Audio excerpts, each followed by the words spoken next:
ఇప్పుడు ఇక ఏం చెప్పాలన్నా నీకు నా బాధ. నేనేమంటున్నా అంటే అనుచితమైనటువంటి వ్యాఖ్యలు ఒక ఇంటి ఆడబిడ్డగా నా మీద చేస్తే యావత్ తెలంగాణ బాధపడి అనేక మంది ఎక్కడికక్కడ డైరెక్ట్గా రియాక్ట్ అయ్యారు. మరి ఏమైందో ఏమో నాకు తెలియదు, కానీ బీఆర్ఎస్ పార్టీలో ఉన్న అన్నదమ్ములకు వాళ్ళు మాత్రం ఎవరు రియాక్ట్ కాలేదు. ఎందుకు కాలేదు అన్నటువంటి విషయం ఒకటి ఆలోచించాలి. రెండు, మీ అందరికీ తెలుసు నేను ఎప్పుడు కూడా నిర్దిష్టమైన సమాచారం లేకుండా మాట్లాడను. ఇవాళ నేను చాలా నిర్దిష్టమైన సమాచారంతో చెప్తున్నా.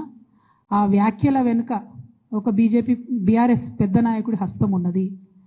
అందుకనే బీఆర్ఎస్ పార్టీ నాయకులు ఎవడు కూడా రియాక్ట్ కాలేదని చెప్పి నేను బలంగా నమ్ముతా ఉన్నాను. ఆ కుట్రలు చేసిన పెద్ద నాయకులు ఏమనుకుంటున్నారంటే నా దగ్గర ఎవరో 10 మందిని పెట్టి నా దగ్గర జరిగే అంశాల సమాచారం ఎప్పటికప్పుడు తీసుకుంటున్నామని చావు తెలివితేటలు ప్రదర్శిస్తున్నారు. కానీ ఆ బాగా పెద్దగా ఉన్న నాయకుడికి అర్థం కావాల్సింది ఏంటంటే అక్కడేం జరుగుతుందో కూడా నాకు సమాచారం వస్తూనే ఉంటుంది.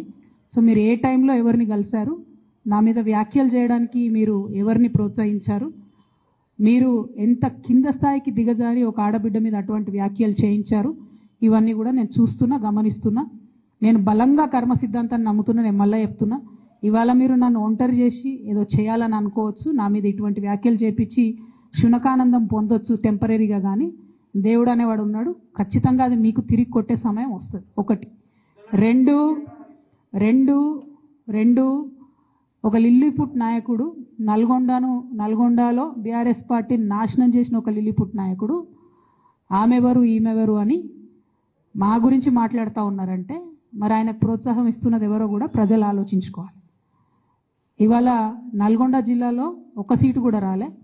ఆయన సీటు సావు తప్పి కన్నులొట్టబోయిన చందంగా చివరి నిమిషంలో అనుకోకుండా గెలిచినటువంటి సీటు. ఎన్నడూ ప్రజా ఉద్యమాలు చేయలే. కేసీఆర్ గారు లేకపోతే మరి నువ్వెవరు? అది కూడా ఆలోచించుకోవాలి కదా. కేసీఆర్ గారు లేకపోతే బీఆర్ఎస్ పార్టీలో ఉన్న ఏ నాయకుడైనా ఎవరు? ప్రజలకు మనందరినీ పరిచయం చేసింది కేసీఆర్ గారే కదా. మనలో మనం కన్ఫ్యూజన్ ఉన్నప్పుడు ఇష్టం వచ్చినట్టు మాట్లాడుకోవచ్చా? ఈ లిల్లీపుట్ నాయకుడు మాట్లాడంగానే ఇంకో చిన్న పిల్లగాడు నిన్నగాక మొన్న మా పార్టీలోకి వచ్చిన వాళ్ళు కూడా ఎటుపడతట్టు మాట్లాడు. అసలు ఎవరు మీరు? మీకు తెలంగాణ ఉద్యమంతో సంబంధం ఏంది? బీఆర్ఎస్ అధికారంలోకి వచ్చినాక బీఆర్ఎస్లోకి వచ్చి పదవులు పొంది ఉల్టా నా మీదనే మాట్లాడతారా మీరు? మేము ఉద్యమం చేసిందే మీ మీద కదా. చిన్న పిల్లగానిలా ఉండు బాబు. నువ్వు పెద్దవాళ్ళ విషయాల్లో తలదూర్చకు, తెలియని విషయాల్లో అసలే తలదూర్చకు. నీ వెనకాల చాలామంది ఉన్నారు అని అనుకుంటున్నావేమో. వాళ్ళ సంగతి కూడా ప్రజలకు వస్తుంది, తెలుస్తుంది. ఎప్పుడో ఒకసారి అన్నీ బయటపడతాయి. ఒక ఆవేదనతో చెప్తున్నా, నేను ఉట్టిగా చెప్తలేను. రాజకీయం చేయొచ్చు, కానీ ఇంత నీచంగా ఒక ఇంటి ఆడబిడ్డ మీద ఇటువంటి మాటలు మీరే అనిపించి స్పందించకుండా ఉంటారా? తెలంగాణ ప్రజలు ఊరుకోరు, నేను చెప్తున్నా.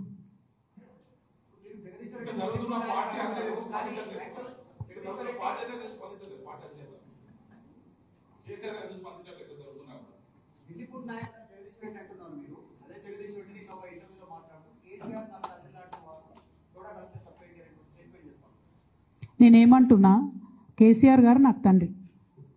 వారికి నేను అంతరంగికంగా రాసినటువంటి ఉత్తరాన్ని బయటపెట్టి మొత్తం పార్టీలో జరుగుతున్న అంశాలన్నీ బహిర్గతం చేసింది ఎవరు? ఇయాల ఆ అంశాలన్నీ బహిర్గతం చేసి నన్ను మాట్లాడడానికి ఫోర్స్ చేసి ఇప్పుడు మళ్ళీ దాని చుట్టూ ఇట్లాంటి డ్రామాలు ఆడుతున్నటువంటి వాళ్ళు ఎవరు? ప్రజలకు కూడా తెలుస్తుంది తప్పకుండా. కానీ ఒక మన పార్టీకి సంబంధం లేని, బీఆర్ఎస్ పార్టీకి సంబంధం లేనటువంటి వ్యక్తి చేత మన పార్టీ నాయకులే ఊతమిచ్చి నా మీద ఆ వ్యాఖ్యలు చేయించారనడానికి నా దగ్గర వందలాది ఆధారాలు ఉన్నాయి. ఖచ్చితంగా అది టైం వచ్చినప్పుడు బయటపడుతుంది, ప్రజలకు కూడా అర్థమవుతుంది. అయితే ఇంపార్టెంట్ ఇష్యూ ఇక్కడ బీసీల ఇష్యూ. దయచేసి రేపటి నుంచి ఖచ్చితంగా 72 గంటలు దీక్ష చేయాలనేటటువంటి ఉక్కు సంకల్పంతో మేమందరం ఉన్నాం. ప్రభుత్వాన్ని మళ్ళీ రిక్వెస్ట్ చేస్తూ ఉన్నాం, మీరు మాకు మా బాధను చెప్పుకునే అవకాశం ఇవ్వండి. మీరు కాంగ్రెస్ అంటే బీజేపీ అంటే కాంగ్రెస్ అని తూకిత్తా అని చెప్పి బీసీలకు అన్యాయం చేసే ప్రయత్నం దయచేసి చేయకండి. మాకు 72 గంటలు మాట్లాడే అవకాశం ఇవ్వండి. మేము అక్కడ కూర్చొని సత్యాగ్రహం చేస్తాం, మా బాధలు చెప్పుకుంటాం. అంతకుమించి మేము చేసేది ఏం లేదు. దానివల్ల కేంద్ర ప్రభుత్వంలో కదలిక వస్తే శాశ్వతంగా మన ముందు తరాల బీసీ బిడ్డలకు అందరికి కూడా లాభం జరుగుతుంది. ఆ అంశాలని దృష్టిలో పెట్టవలసింది నేను కోరుతా ఉన్నాను.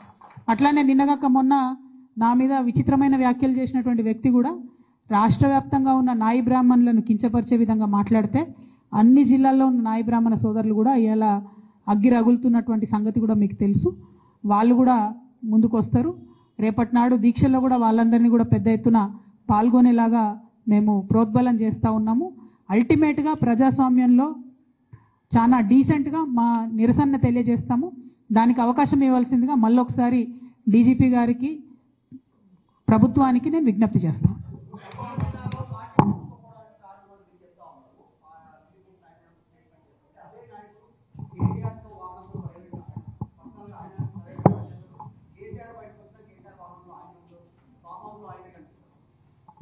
నేనేమంటున్నా అంటే ఆ లిల్లీపుట్ నాయకుడి గురించి మాట్లాడితే చాలా ఎక్కువ ఆయన గురించి ప్రజలకు తెలియజెప్పాలి కాబట్టి మాట్లాడినా, ఇక అంతకు మించి అవసరం లేదు. ఆ విషయంలో టైంకి ఖచ్చితంగా పార్టీ అధిష్టానం స్పందిస్తుందని చెప్పి నేను భావిస్తున్నాను. Thank you. Exactly, thank you. CM Ramesh గారు ఎందుకు మాట్లాడారో నాకు తెలియదు. సీఎం రమేష్ గారిని మాట్లాడించడానికే ఈ లేఖ లీక్ చేసిందేమో కూడా నాకు తెలియదు. ఇవన్నీ కంబైన్డ్ అయి ఉండొచ్చు. సీఎం రమేష్ గారు నాకు తెలిసినటువంటి వ్యక్తే, కానీ ఈ ఒక 5-6 ఏళ్లలో ఆయనతో పెద్ద నేను మాట్లాడింది కూడా లేదు. సో ఆయనంతటా ఆయన బయటకు వచ్చి చెప్పిండు అని అంటే దీనికి నా లెటర్ లీక్ అవ్వడానికి వెనక కూడా ఏదో అవినాభావ సంబంధం ఉందని నేను భావించే పరిస్థితి వస్తుంది. నా దగ్గర ప్రత్యక్షంగా సమాచారం లేదు ఆ విషయంలో. కాకపోతే ఆయన మాట్లాడడానికి ఆధారం ఆ లేఖలోంచి తీసుకున్నారు కాబట్టి ఈ లింక్ ఏదో ఉంది అని చెప్పి నేను భావిస్తున్నాను. Thank you. కోర్టుకు ఆల్రెడీ పోయినాం బ్రదర్. 1, 2 నాతో పాటు ఇంకా కొంతమంది నాయకులందరూ కూడా చేస్తామని చెప్పారు. ఆ జాబితా అంతా కూడా మేము సాయంత్రం లోపల రిలీజ్ చేస్తాము. దాంతోపాటు ఒకవేళ కోర్టు పర్మిషన్ ఇవ్వకపోతే, ప్రభుత్వం పర్మిషన్ ఇవ్వకపోతే నన్ను ఎక్కడ ఉంచితే అక్కడ, అవసరమైతే ఇక్కడనే కూర్చొనైనా దీక్ష కంటిన్యూ చేస్తా. అందులో ఏం అనుమానం లేదు. ఎందుకంటే 72 గంటలు 112 కులాల వాయిస్ వినిపించాలనేటటువంటిది ప్రధానమైనటువంటి ఎజెండా కాబట్టి ఖచ్చితంగా ఆ వాయిస్ వినిపించడానికి ఎక్కడ అవకాశం దొరికితే అక్కడ నేను వినిపించడం జరుగుతుంది.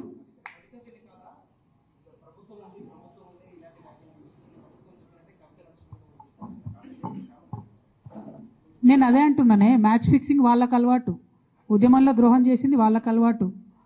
మేము ఉద్యమాలు చేసి బతుకమ్మలు ఎత్తుకొని పోతుంటే ఆనాడు మమ్మల్ని బంధించింది వాళ్ళు. అధికారం రాగానే ఈ పార్టీలకు వచ్చి పదవులు అనుభవించింది వాళ్ళు. ఇవాళ వాళ్ళు తిరిగి వేరేది చూపించి మాలాంటి వాళ్ళ మీద మాట్లాడుతున్నారంటే నిజంగా కూడా ఇవాళ బాధపడుతున్న తెలంగాణ ఉద్యమకారులు ఎవరి వల్ల బాధపడుతున్నారు?